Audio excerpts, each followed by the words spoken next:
Assalamualaikum warahmatullahi wabarakatuh. Halo semuanya, kami dari kelompok 5. Pada video kali ini, kami akan menjelaskan terkait dengan yang pertama, definisi dari perubahan iklim, yang kedua, penyebab dari perubahan iklim, yang ketiga, dampak dari perubahan iklim, yang keempat, mitigasi atau cara mengatasi atau mengurangi resiko dari perubahan iklim, dan yang terakhir, yang kelima, adaptasi atau cara mengatasi dampak dari perubahan iklim. Perubahan iklim adalah perubahan jangka panjang pada suhu, curah hujan, angin, dan pola cuaca lainnya di bumi. Ini bukan cuaca harian yang berubah-ubah, tapi perubahan yang berlangsung dalam puluhan bahkan ratusan tahun di suatu wilayah. Contohnya, kalau suhu rata-rata di suatu wilayah meningkat terus selama 30 tahun terakhir, itu termasuk perubahan iklim. Bukan cuaca karena hari ini lebih panas daripada kemarin. Secara ilmiah, perubahan iklim terjadi karena adanya gangguan pada keseimbangan energi bumi. Bumi menerima panas dari matahari, lalu memantulkannya kembali ke luar angkasa.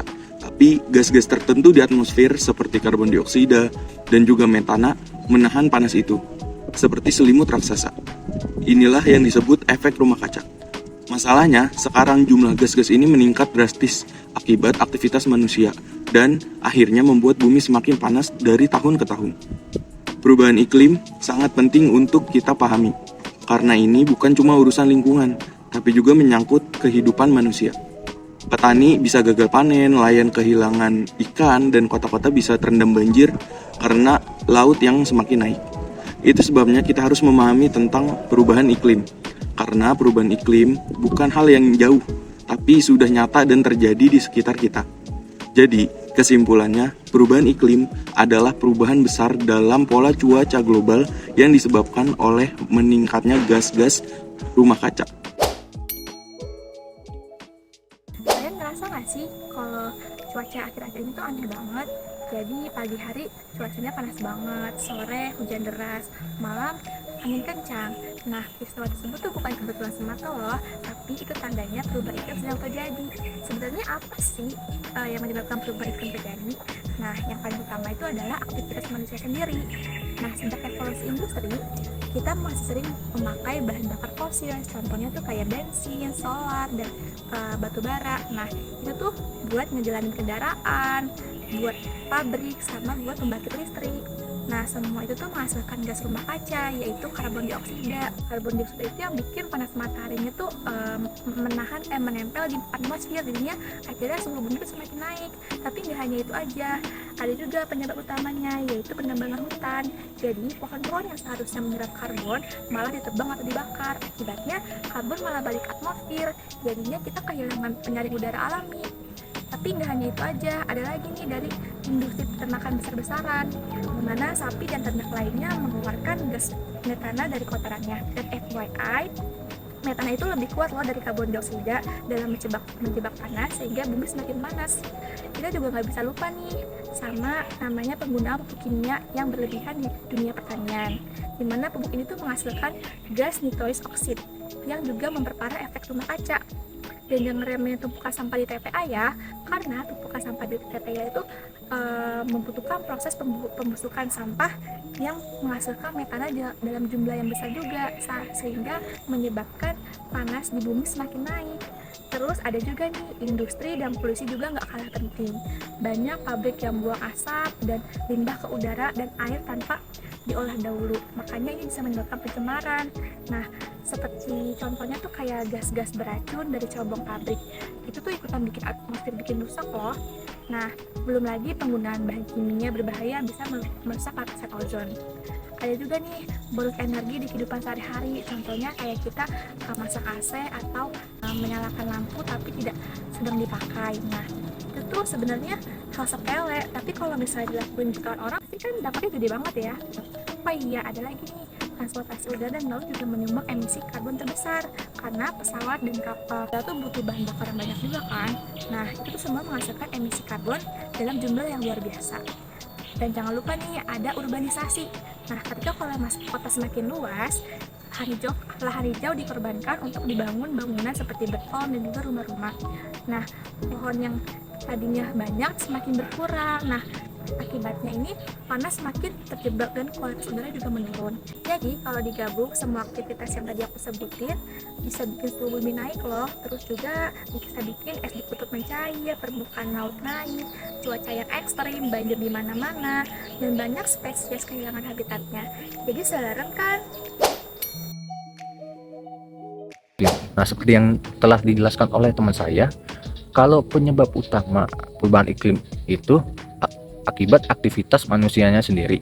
Kita terlalu banyak pakai bahan bakar fosil seperti bensin, solar, dan batu bara untuk kendaraan, pembangkit listrik, dan industri.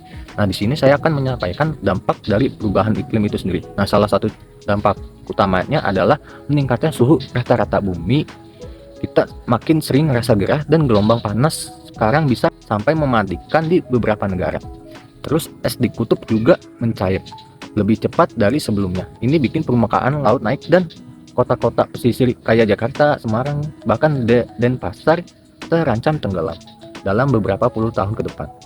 Cuaca juga semakin ekstrim, hujan deras bisa datang tiba-tiba, bikin banjir bandang. Di sisi lain, kekeringan panjang juga bisa bikin sawah retak-retak. Akibatnya sektor pertanian jadi kacau, musim tanam nggak jelas, hasil panen menurun, petani rugi, dan harga makanan naik. Krisis pangan bisa terjadi kalau terus dibiarkan. Bukan cuma manusia, alam pun ikut menderita. Banyak hewan dan tumbuhan kehilangan habitatnya karena suhu dan cuaca yang berubah. Gak semua bisa beradaptasi dan banyak yang akhirnya punah. Di sisi lain, perubahan iklim juga menjadi pemicu berbagai masalah kesehatan. Misalnya demam berdarah semakin meningkat karena nyamuk doyan dengan cuaca yang hangat dan lembab, atau penyakit pernapasan karena udara yang makin kotor. Kehidupan di kota juga makin nggak nyaman. Ruang hijau makin sedikit, panas makin terjebak, banjir menjadi langganan, belum lagi dampak ekonominya. Kerusakan akibat bencana bikin negara dan masyarakat rugi besar. Dana pembangunan malah habis buat perbaikan terus-menerus. Dan yang paling menyedihkan itu, masyarakat miskin paling terdampak karena mereka nggak punya banyak pilihan, nggak bisa pindah kalau rumahnya banjir atau tenggelam, dan paling sulit pulih dari bencana. Tapi kita jangan langsung putus asa, karena masih ada harapan. Kita bisa mulai dari hal kecil seperti hemat listrik, tanam pohon, kurangin sampah plastik, naik transportasi umum, dan jaga lingkungan sekitar. Kalau semua orang mulai sadar dan bergerak bareng-bareng, dampak perubahan iklim bisa kita tekan. Sektor pertanian merupakan salah satu sektor yang menjadi penyebab emisi gas rumah kaca. Maka dari itu, sektor pertanian perlu menerapkan mitigasi. Nah, mitigasi yang bisa dilakukan salah satunya adalah mengurangi penggunaan kimia dan menggantinya dengan pupuk organik. Karena pupuk organik tidak hanya ramah lingkungan, tapi juga bisa memperbaiki struktur tanah. Selain itu, pengolahan tanah tanpa pembakaran juga bisa mencegah produksi karbon dan asap yang bisa merusak atmosfer. Nah, selain itu, penerapan praktik pertanian konservasi seperti tumpang sari, penanaman tanaman penutup tanah, atau rotasi tanaman juga bisa membantu menyerap karbon dan menyuburkan dan menyuburkan tanah. Penggunaan irigasi dengan air dan penggunaan teknologi juga menjadi bagian penting dari mitigasi. Karena dengan adanya teknologi, petani bisa lebih efisien dalam memanfaatkan sumber daya dan mengurangi pemborosan. Tak kalah penting, penanaman pohon di sekitar lahan pertanian atau disebut dengan agroforestry juga bisa menjadi solusi ganda. Salah satunya membantu menyerap karbon dan juga sekaligus meningkatkan produktivitas lahan. Nah, dengan upaya-upaya ini, sektor pertanian tidak hanya menjadi sektor yang menjadi korban atau terdampak perubahan iklim, tapi juga bisa menjadi salah satu sektor yang berkontribusi dalam mengurangi dampak perubahan iklim. Melalui berbagai upaya ini, sektor pertanian tidak hanya menjadi sektor yang menjadi korban perubahan iklim, tapi juga menjadi salah satu bagian dari solusi. Saya akan menjelaskan bagaimana cara menangani dampak perubahan iklim. Yang pertama itu pada pengelolaan sumber daya air. Perubahan iklim itu menyebabkan perubahan pola curah air hujan, kekeringan, banjir. Adaptasi yang dilakukan dengan cara pembangunan waduk, embung, menggunakan sistem irigasi tetes bagi pertanian, dan menampung air hujan untuk persediaan musim panas dan mencegah resiko banjir pada saat musim hujan. Yang kedua itu menggunakan tanaman tahan iklim. Menggunakan varietas tanaman tahan iklim seperti tahan terhadap kekeringan, genangan, suhu tinggi, dan petani juga mulai harus mengatur pola tanam sesuai dengan pola cuaca yang baru, mengadopsi teknologi seperti teknologi pertanian konservasi dan diversifikasi tanaman untuk mencegah risiko gagal panen. Yang ketiga itu ada rehabilitasi dan perlindungan ekosistem, yaitu dengan cara melakukan penanaman kembali atau reboisasi, membangun mangrove atau lahan basah untuk melindungi dari erosi, intrusi laut, dan bencana alam lainnya. Yang keempat itu ada perencanaan tata ruang yang adaptif. Kawasan yang rawan terhadap bencana alam seperti lereng, pesisir, dan bukit itu harus diatur secara ketat dalam tata ruangnya. Dan pembangunan infrastruktur dan pemukiman baru itu harus diatur secara ketat gitu, atau memikirkan resiko perubahan iklim di masa yang datang. Yang terakhir itu adanya pendidikan dan penyadaran masyarakat, di mana masyarakat harus perlu memahami pengetahuan perubahan iklim dan bagaimana cara adopsinya di kehidupan sehari-hari. Contohnya seperti tidak membuang sampah sembarangan, hemat energi, dan menanam pohon kembali atau reboisasi.